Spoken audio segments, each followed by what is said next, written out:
Oh, if it isn't the consequences of Israel's actions. So earlier this month, Israel attacked an Iranian consulate in Syria, killing 16 people. So it's no surprise that Iran has fired back. I mean, why wouldn't they? Whether it was effective or not, we don't really know. Reports are showing that they didn't do much damage. But this is a result of Israel trying to escalate the situation. They want a war.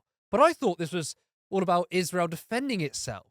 How was this not an act of aggression by attacking an Iranian consulate in Damascus? Well, it is. It's against international law. It breaks the Vienna Convention. So, our political leaders, I mean, did they condemn Israel for attacking Iran?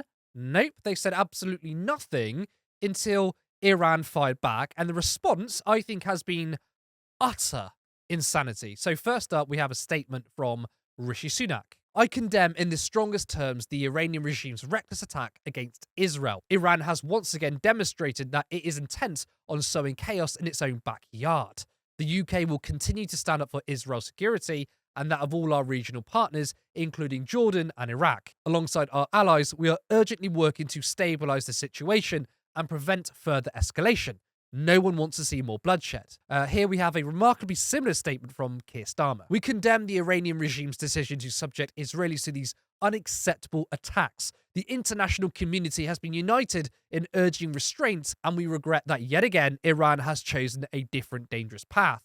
Our thoughts are with all those in the region who want peace and security, not the fear and instability being generated by Iran. We continue to stand up for Israel's security and that of our other partners in the region, including Jordan and Iraq. We support all measures designed to restore calm, and we must do all we can to prevent a wider regional war. I just think this is incredible. I mean, Iran are the reckless ones here. I mean, they're the ones sowing chaos. It's unbelievable. I mean, Israel is currently engaging in a genocide. They have now expanded the aggression by attacking Iran. They have broken international law countless times. Yet the response from the West has been full on complicity. And what, Iran has the audacity to respond? And now everyone in the political establishment is appalled? They're literally pretending this was an unprovoked attack. And especially for Sunak and Starmer to talk about stabilising the region, the West has been one of the biggest actors in bringing about chaos in the Middle East with our constant bombing campaigns, interventions, and invasions, whilst cheerleading Israel's onslaught of the Palestinian people. Now, I have a question for the political establishment. Why does Israel have a right to defend itself, but Iran doesn't? You see, the Western political establishment doesn't care about international law, they don't care about consistency, and they certainly don't care about peace. Yet, if you point out the hypocrisy and the selective outrage based on who's our enemy and who's our ally, you'll be met with certain responses. Either you're an apologist for the Iranian regime, or you're simply anti Semitic. And of course, these are designed to shut down the debate. I am not an apologist for Iran. They are an ultra conservative, murderous dictatorship, but wanting to consistently apply international law, no matter who breaks them, should be the correct response. Yet I have seen, unsurprisingly, the left smeared as Iran supporters, which is preposterous.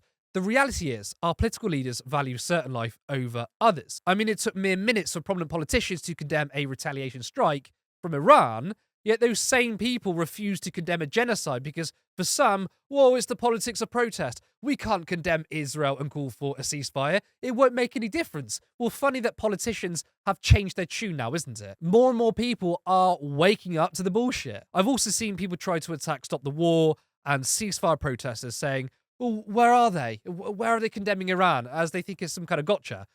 Well, to those who have that response, it's very simple. We don't supply arms to Iran. We don't support them. We don't excuse their human rights abuses. So why would people in this country protest the government when they are not complicit in the crimes of Iran? But we are when it comes to Israel. We continue to defend them. We continue to send arms to them. So it makes sense to protest that. But far from silence, Stop the War have released a statement in which they call out Western hypocrisy on its silence when Israel attacked Iran. And they call for Israel not to respond and a ceasefire. Now, I have my disagreements with Stop the War on Ukraine, but they are 100% bang on. The point is to stop the war. I know, controversial, right? Therefore, we target those who are trying to escalate it, and that is Israel. And they know they can because they have the US, which is a global power, the largest military in the world, to back them. And it feels as though World War III is potentially on the horizon. And if it were to happen, or if there was a multifaceted war in the Middle East, it would happen. because of state actors supporting a genocide. Just think about that. World War II happened because we fought against fascism, a wholly just war. Yet today, we are seeing a huge escalation in war because the West wants to defend Israel's genocide. This is an upside down world in which our leaders are simply a bunch of psychopaths, and they're going to get a lot more people killed. If you enjoyed this video, make sure you like and drop a comment. It's good for the algorithm, and I'm interested in what you have to say. If you're not already subscribed, please do, and hit the notification bell. You can also support this channel by becoming a member for 99p per month, and if you're feeling a little more generous, then you can support us on Patreon for £3 or £5 per month. This channel for a while has been uploading every single day, and it's quite a lot of work that is still voluntary and scheduled around my paid work. But I have so much ambition, expect in the future to see more variety in content, such as interviews and Vox Pops. But I want this to be a fully fledged media organisation where not only is this my full-time job, but to have multiple people working for Turn Left. I like to see a live show in the future, more content that delves into culture, history, and much more. But that can only be done if there's money. So please, if you can, support us in any way that's in your capacity. And thank you to existing members, subscribers, and patrons. See you next time.